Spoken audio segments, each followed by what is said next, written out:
Boobie's best bets. Are we going to win you some money this week? Hell yeah, we are.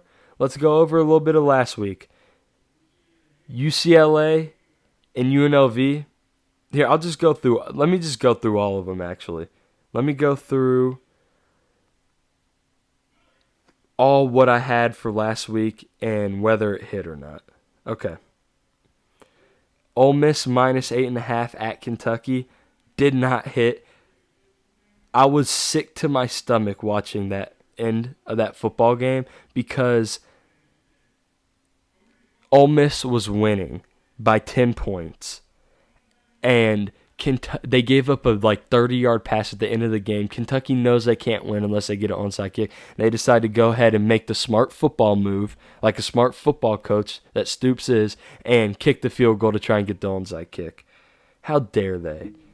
Disgusting. The most disgusting backdoor cover I've ever seen in my life.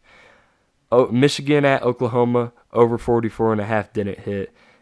I guess I was just misled. Georgia Southern at USC. USC was favored 28.5. USC won by way more than 28.5. I knew that was the one I was most confident in. UCLA at UNLV. I said take the over at 55.5. Total was 53 points, so we missed that by 3 points. It kind of sucks. It was that close. We were so close to going 3-1, but we didn't. So we lick our wounds and we get back at it. Let's get into Boobie's best bets for this week. I think we got some hitters here. Only 4 again this week. First week there were 7. I'm not going to put an excessive amount that I don't think are going to hit because I want to win y'all money here. I'm not going to just put the same amount out every week if I'm not confident in them. The bare minimum will be 4 at least every week though. The one I'm most confident in here is Oregon minus 27.5 against Northwestern. Oregon has just been pimp slapping every team that steps on the field with them.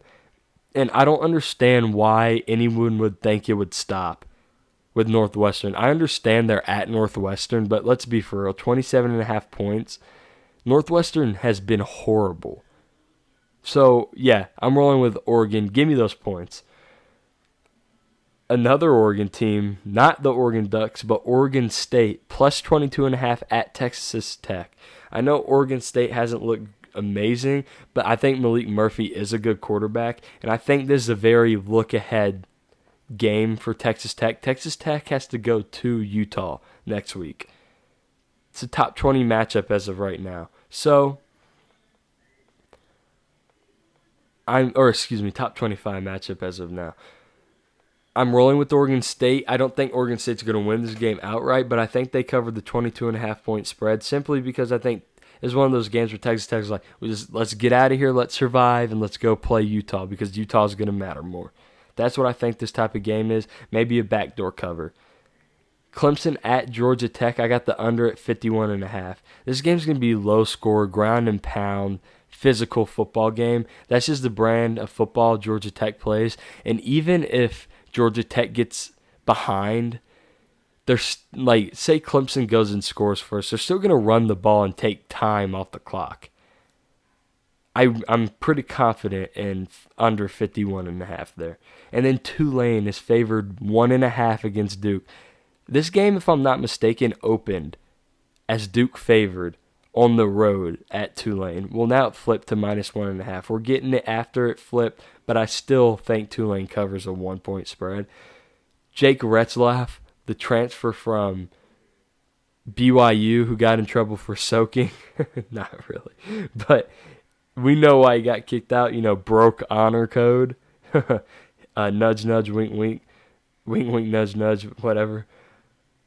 Duke's going to have a hangover here, I think.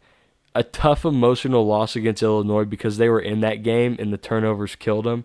I think that beats them twice, and I think Tulane wins this football game. So just a summary, I got Oregon minus 27.5 at Northwestern, Oregon State plus 22.5 at Texas Tech, Clemson at Georgia Tech going over 51.5 points, and Tulane minus 1.5 against Duke.